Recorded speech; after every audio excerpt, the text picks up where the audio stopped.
talk to Ben Harris-Quinney, who's chair of the Bow Group.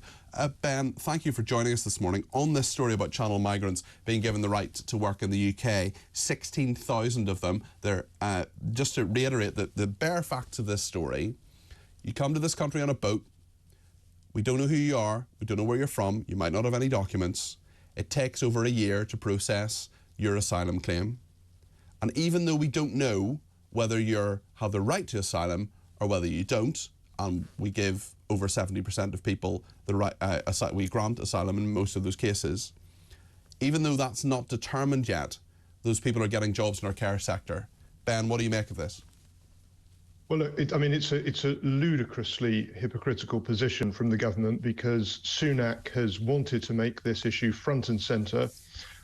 He's talked about stopping the boats every 5 minutes. He's regularly said that in his view these people are coming to the United Kingdom illegally, and you can't say that and then grant, as you say, 70 to 80% of them asylum, and then also allow those that haven't even been given asylum the right to work and to be put up in luxury hotels. It is completely ridiculous. The public can see it's ridiculous, and the problem for Sunak, of course, is whatever your views on migrants, whether you're very pro mass immigration and open borders, or whether you are, as the vast majority of the British public are, very sceptical, you're going to disagree with Sunak's position.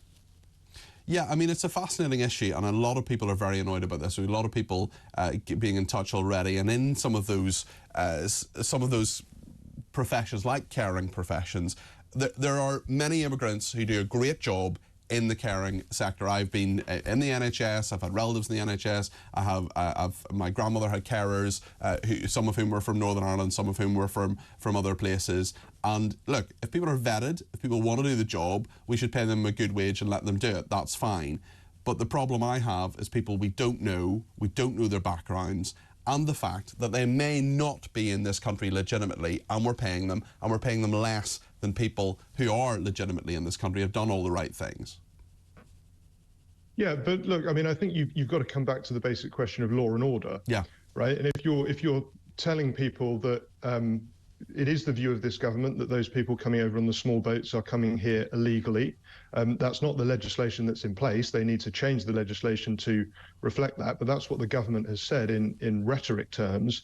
And so it's completely inconsistent with that, as you say, to then say, well, of course, you can come here illegally, but you can have a job. When we're talking about push and pull factors. Well, it's a massive really pull factor. It's a pull factor, right, isn't it? The signal is that come to the United Kingdom, we will take care of you here in a way that we're perhaps not taking care of our own citizens in the best way, and you can get a job, and you might be here for a few years while your asylum claim gets looked at, but the vast majority will be accepted. So where's the disincentive to come on the small boats? That's what Sunak's supposed to be creating. And the opposite is true. There's a huge incentive at the moment to come on small boats.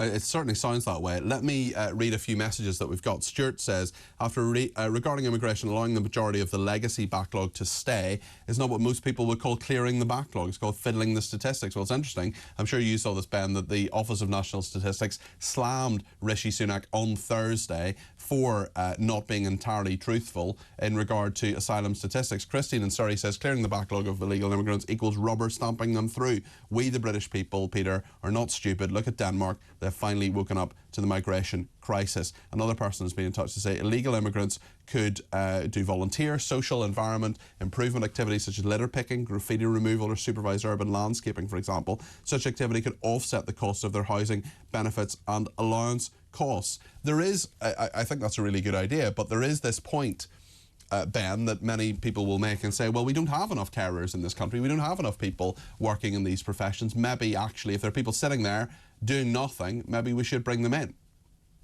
Well, on the clearing the backlog issue, it's a bit like saying we've solved crime by legalising crime.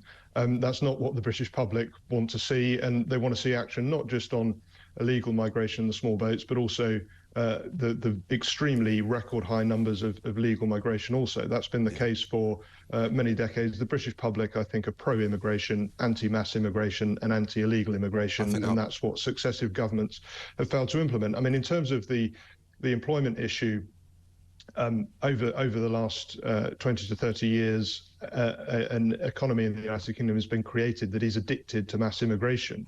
And obviously there needs to be a process to move away from that, because that's what the British public have signalled they've wanted in successive Ben, thank you. We've got to end it there, but you make some really, really good points on